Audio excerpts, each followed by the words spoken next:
her video is pretty good. But now I'm going to go into kind of like the things that she went over. So here we go. Formula plots. So there's a beginning, middle, and end. The beginning. There's exposition, or the background of the story. You're introduced to the protagonist and the antagonist. There's an event, a disturbance, a point of attack, and a major dramatic question. Exposition. Sometimes called the backstory.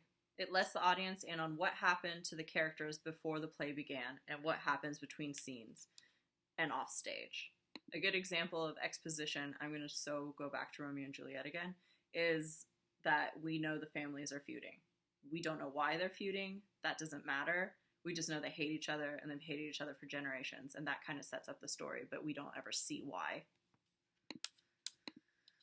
Your protagonist versus your antagonist. The protagonist is a central character who pushes forward the action of the play. The antagonist is the adversity that stands in the way of the protagonist's goal. This could be a one-dimensional villain, a complex character, an element of nature, like a storm or a giant whale. So that's Moby Dick would be the antagonist of that story.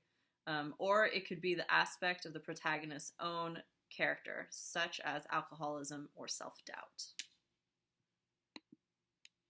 We have an event. Most plays begin with a major event. This is an unusual incident, a special occasion, or a crisis in the characters' lives. I guess in Romeo and Juliet, I would say the event is that they decide to go to that party. If he never went to the party, he would have never have met Juliet, and none of this would have happened. He would have never fought with Tybalt either. Then you have the disturbance. It is an inciting incident that upsets the balance and gets the action rolling by creating opportunity for conflict between the antagonist and the protagonist. The disturbance in Romeo and Juliet would probably be when Romeo sees Juliet and they fall in love, because that kind of messes up the whole balance of everything. The point of attack. A disturbance that causes the situation to deteriorate to the point where the protagonist must make a major decision that will result in conflict.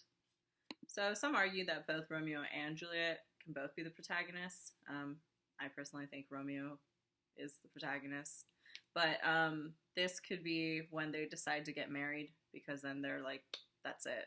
There's no turning back at that. And like, it could cause conflict, although they think it's going to cause peace. But it definitely causes conflict. The MDQ.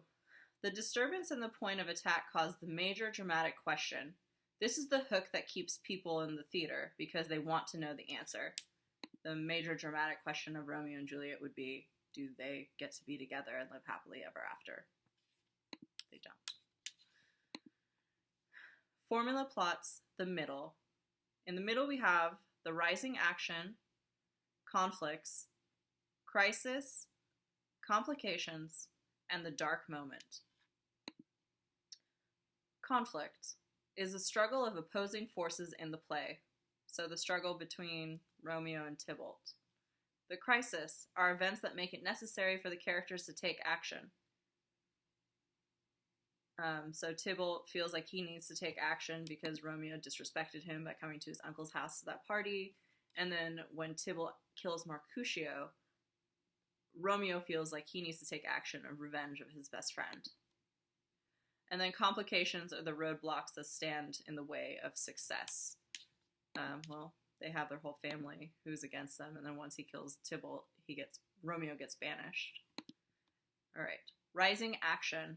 All the unrest is governed by the rising action, which means that each conflict, crisis, and complication is more dramatic and serious than the ones before. Dark moment. In the middle of the play ends with the dark moment. When the protagonist fails, the quest collapses, and the goal seems unattainable. When Romeo is banished and away from Juliet and is like far, far away from everything, he feels like nothing is worth it. Formula plots. The end. We have enlightenment, the climax, and the denouement. Enlightenment. The dark moment is followed by enlightenment, which occurs when the protagonist figures out how to defeat the antagonist. Well, Tybalt's already dead, So I guess the antagonists in the story could also be their families, or that they can't be together. And he finds out in his dark moment, when he's banished, that Juliet is dead. But of course she's not dead. Her and the friar have decided that they're going to cook up a plan where she's going to be fake dead, and the friar preacher guy is going to send a letter to Romeo to let him know that all of this is fake so they can run away together and be together. But Romeo never gets the letter. So his moment of enlightenment is that, oh, she's dead, I have no point to live, so I'm going to go kill myself. The climax is the moment the antagonist is defeated. So if the antagonist of this story is their families not being able to be together for whatever reason, he kills himself so he can finally be with her, and then she kills herself because she wakes up, and then he realizes what he's done, and so she decides to take her life, and they're finally together. Yep, super morbid. And then we have the denouement.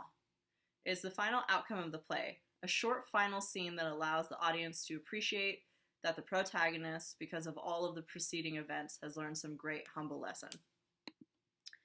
In Romeo and Juliet, everybody forgets about this last scene. There is a little tiny scene at the end where the families both get together. And there's a prince who, he's been like pissed off that they're brawling. The prince is like, hey, both of your children are dead. Don't you think your feud has gone far enough? And don't you think you should get over yourselves? And the parents and everybody, because of their children's sacrifice, decide to stop the feud. Plots outside the formula. Writers who abandon the formula often try to look at life the way it is, or how they perceive it, rather than fit it into standard structure. Examples of this is a play called Waiting for Godot, or Pulp Fiction. Quote time. We're one of the last handmade art forms. There's no fast-paced way to make plays. It takes just as long and is as hard as it was 1,000 years ago. Another quote.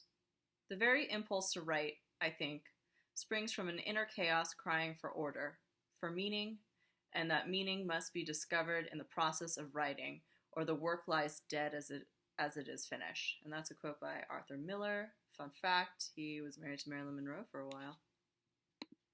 And here we are at curtain call.